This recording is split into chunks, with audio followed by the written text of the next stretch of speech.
जो हमको नहीं करना था वो हमसे सरजद हो जाता है, तो फिर अल्लाह तबारक व ताला ने हम पर एहसान फरमाया, हम पर करम फरमाया, हम पर फजल फरमाया और हमें ये खुशखबरी सुना दी कि ऐ मेरे बंदो, अगर तुम गुनाह कर बैठो, खता कर बैठो, अपनी जानों पर जुल्म कर बैठो, तो मायूस नहीं होना। जब भी मेरी रहमत मांगोगे मैं रहमत से तुम्हारी झोलियां भर दिया करूंगा। वो करीम अल्लाह है। मेरे दोस्तों, आज अल्लाह ताला की रहमत की हमने बात करनी है।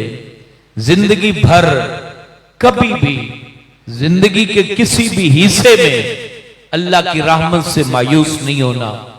जितनी मर्जी बड़ी खता हो गई, उसके दर पर आने से झिझकना नहीं।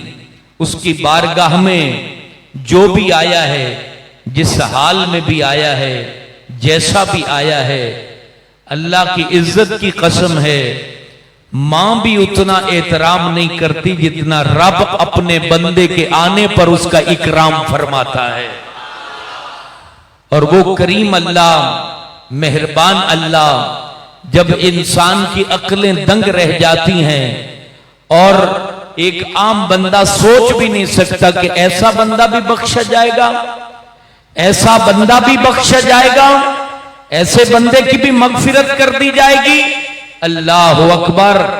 तो अल्लाह की करम नवाजी, अल्लाह की रहमत, अल्लाह का फजल फिर जमाना देखता है और क़यामत को लोग देखेंगे कि अल्लाह ताला ने कैसे कैसे गुनाहगारों को सिर्फ अपनी रहमत के सदके माफ फरमा दिया होगा।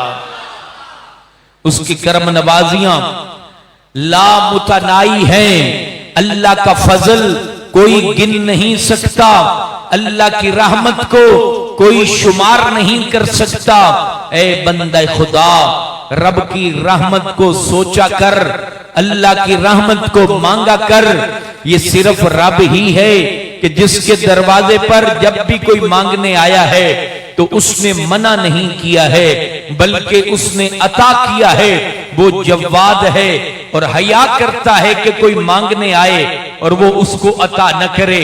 और उसकी रहमत के भी कितने अजीब व गरीब वाकयात किताबों में लिखे हैं। अजीब मनाजिर नजर आते हैं कि दो भाई आपस में बातचीत कर रहे हैं। एक गुनाहगार है, एक नेकोकार है। गुनाहगार की सांस उखड़ रही है, रूह निकलने का मामला है और उसका नेक भाई उसके करीब बैठ के कहता है, मेरे भाई अब मौत का वक्त आ पहुंचा है। मैंने तो बड़ा समझाया था लेकिन तू समझा नहीं है। अब क्या बनेगा तेरा आगे चल के।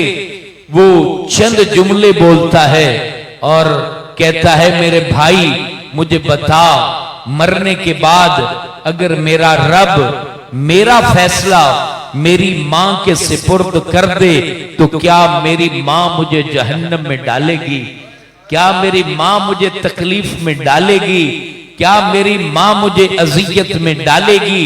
तो वो भाई कहता है, बिलाशुबा मां के हाथ में अगर फैसला आ गया तो फिर तुझे कोई तकलीफ ना मां देगी। तो उस खताकार बंदे ने, जिस पर रब ने रहमत कर दी और उसको अपनी बारगाह में कबूल कर लिया, खुदा की कसम वो बेनियाज अल्लाह है। वो जब अता करने पर आता है ना तो वो बहाना बनाता है।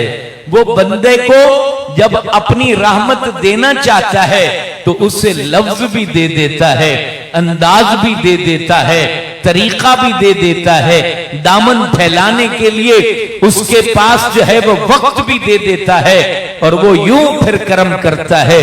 उस शख्स ने ये जुमला कहा कि ए मेरे भाई, जब मां मेरे साथ नरमी इख्तियार करेगी और मुझे सख्ती से नहीं निमटेगी तो सुन, मेरा रब तो मुझसे मेरी मां से 70 गुना ज्यादा मोहब्बत करता है। तो घबरा ना, मेरी रूह लौट के वहां जा रही है। उस आलमे बाला में जा रही है, अपने रब से मिलने जा रही है। वो मेरी मां से ज्यादा शफीक है, मेरी मां से ज्यादा मेहरबान है, मेरी मां से ज्यादा प्यार करने वाला है। ये लफ्ज जबान पर खिल उठे, गुलाब की तरह चेहरा मुस्कुरा दिया, रूह कब से उनसरी से परवाज कर गई।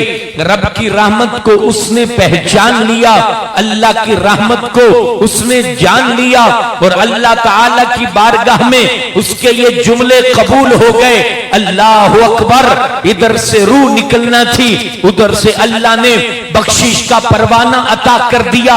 उसके भाई ने जब ख्वाब में देखा कि इसका भाई तो बिल्कुल अच्छी हालत में किसी बाग में है, तो पूछा तेरे गुनाहों का और तेरी खताओं का क्या बना? अल्लाह अकबर। तो उसने कहा जो मैंने अपने रब की रहमत के लिए वो अल्फाज कहे थे, अल्लाह ने उन्हीं लफ्जों के सदके मेरी मग़फ़िरत फरमा दी है। मेरे भाइयों, अल्लाह बड़ा करीम है।